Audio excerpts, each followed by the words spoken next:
হে everyone, আসসালামু আলাইকুম। তো কেমন আছো তোমরা? তো আজকের ভিডিওতে আমরা জানতে পারবো কোটা সংস্কার আন্দোলনে ছাত্রদের পাশে কে কে ছিলেন এন্ড কোন কোন কন্টেন্ট ক্রিয়েটর ছাত্রদের পাশে ছিলেন আমরা আজকের এই ভিডিওতে জানবো।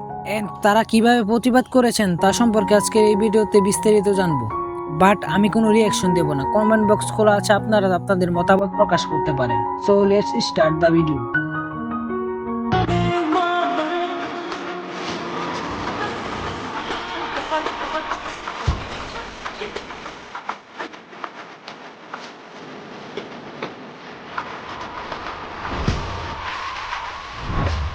স্টুডেন্টরা কেন মরবে?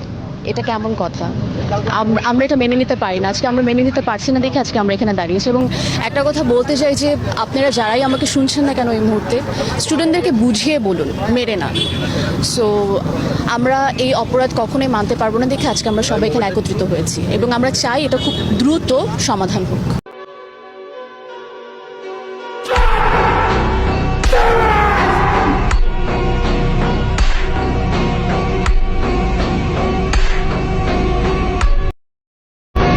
তুমি বিশাল আকাশের নক্ষত্রের মাঝে আলো দাও অন্ধকারে, কোটি কোটি মানুষ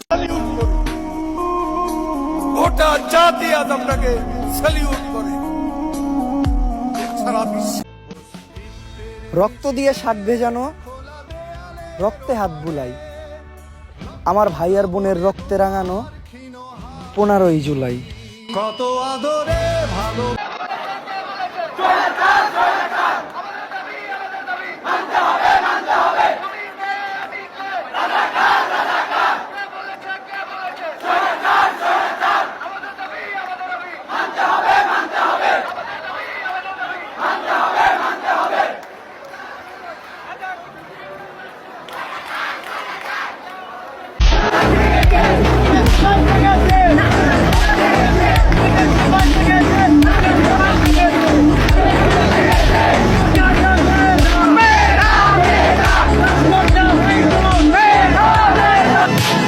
এই দেশে মধ্যবিত্তের ঘরে জন্ম নিলে হারাইতে হয় নিজের অধিকার, আর সেই অধিকার দাবি করতে গেলে পরিবারে কেউ মুক্তিযোদ্ধা নাই বললে হইতে হয় রাজাকার। তো বলি, দেশের জন্য মুক্তিযোদ্ধারা 9 মাস যুদ্ধ করছে মানুষের অধিকার ফিরিয়ে দেওয়ার জন্য। ভাই, সব সুযোগ সুবিধা শুধু তার 14 গোষ্ঠীরই দেওয়ার জন্য বললা যায় নাই। এই নাও দেশ স্বাধীন করে দেয়া গেলাম। এবার আমার নাতি পুতি ছাতি লাড়ি যদি চোর বাটপার আর অযোগ্য হয় তাদেরকে যোগ্য স্থানে বসায়ও। রক্ত দেওয়ার সময় কোনো মুক্তিযোদ্ধাই কিন্তু এই কথা বললা যায় নাই, বরং মানুষ যাতে তার যোগ্য অধিকার ফিরে পায় সেই জন্য হাজারো লক্ষ কোটি নারী পুরুষ রক্ত দিছে ভাই। আর আজকে যাদেরকে রাজাকার বলতাছেন না, দেশের প্রতি তাদের অবদান আপনারা কল্পনাও করতে পারবেন না। কারণ সেই মানুষগুলোর যোগ্যতা থাকা সত্ত্বেও টাকার জন্য চাকরি না পাইয়া বাপের জমি জমা বেচা প্রবাসে পাড়ি জমায়, আর মাসের পর মাস কষ্ট করে নিজের দেশের জন্য রেমিটেন্স পাঠায়। যেখানে আমাদের পূর্বপুরুষরা একটা মেয়ের সম্মান রক্ষার্থে বড় বড় যুদ্ধ করতেও দ্বিধাবোধ করে নাই, সেখানে আজ আমাদের রাজপথে মানুষ মানুষের উপর হিংস্র প্রাণীর মতো ঝাঁপায় পড়তেছে, আর তাদের শিকার থেকে কোনো নারী পুরুষ বাদ যায় নাই। 1000 বছর আগে বলে যাওয়া আমাদের প্রিয় নবীর কথাগুলা ভুল ছিল না ভাই। মানুষ এখন কি কারণে মরতেছে আর কি কারণে মারতেছে, এই দুইটা প্রশ্নের একটা উত্তরও কারো কাছে নাই। এখন বিচারকদের কানে কখনোই পৌঁছাইব না যদি বলি বিচার চাই বিচার চাই, কারণ বিচারকদের কান অনেক আগে থেকেই টাকা দিয়া বন্ধ করে দেওয়া আছে ভাই। তো পরিশেষে একটা কথা খুব দুঃখ নিয়েই বলতে হবে আমার, যে নিজের এক স্বাধীন দেশের নাগরিক হিসাবে পরিচয় দিতে লজ্জা হয় আমার। সেই সোনার বাংলাদেশে যদি আমার ভাই বোন হয় রাজাকার, তাহলে আজকে রাজাকারের মতোই একটা কথা কই, ব্যাংকে টাকা পাঠানোর হিসাব ক্লোজ, লাগা হুন্ডি। সপ্তাহখানিক নেট কানেকশন বন্ধ করে দেশে গণহত্যা চালাইয়া পিস্তলের বুলেট শেষ করছো, আর এখন আবার নতুন অস্ত্র কেনার জন্য দিনে 4 ঘন্টা ব্যাংক খোলা রাখা প্রবাসীদের কাছে রেমিটেন্সের আশায় হাত পাচ্ছ। বাহ, খুব সোয়াবের কাম করছো।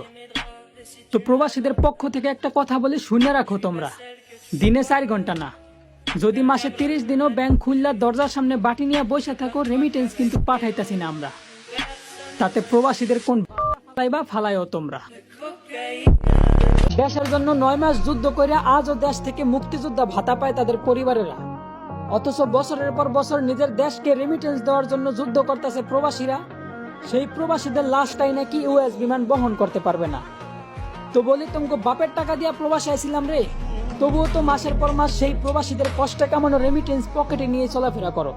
সব প্রবাসীরা মিল্লা যখন তোমাদের ওই ইউএস বিমান বয়কট করে দিমু, তখন দেখবো ঠোঙ্গার মতো খালি বিমান আকাশে ওরা কি করো। বলি জিন্দা প্রবাসীর কষ্টে কামানো রেমিটেন্স দিয়া বিমান তৈরি করিয়া আবার সেই বিমান এই প্রবাসীদের মৃতদেহটাই নিতে অস্বীকার করলা। বিষয়টা এমন হইল না যে সারা রাত নিজের ইজ্জত মানুষের কাছে বিলাইয়া আবার ভোর রাত্রে উজু করে নামাজে দাঁড়াইলা। এখন থেকে পরীক্ষায় ভাব সম্প্রসারণ যেন এইটাই আসে, শিক্ষায় জাতির মৃত্যুদণ্ড। যদি ভরসা আল্লাহর উপর থাকে, দেরি হইলেও বিজয়টা সত্য আর ন্যায়েরই হয়। কারণ যেখানে সত্য থাকে মিথ্যা সেখান থেকে পালাতে বাধ্য হয়।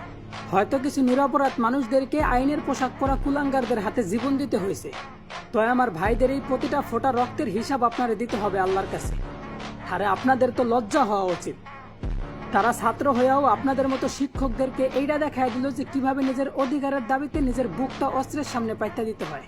আর আপনারা অমানুষের মতো এটা দেখায় দিলেন যে কিভাবে দেশের রক্ষক হয়েও সাধারণ মানুষের উপর গুলি চালাতে হয়। তো বলি আমার ভাইদের রক্তের বিনিময় হইল বিজয়, আলহামদুলিল্লাহ আমাদের এই ডান। Yes, this is the power of student. বাংলাদেশের বর্তমান পরিস্থিতি দেখে একটা রিকশাওয়ালা বলতেছিল, আমি গর্বিত যে আমি অশিক্ষিত। হতে চাই না রাজাকার, আমরা চাই অধিকার। তারপর ইন্টারনেট চলে আসলো, আর ইন্টারনেট আসার খুশিতে আমরা ভুলেই গেলাম যে কেন এতদিন ইন্টারনেট বন্ধ ছিল।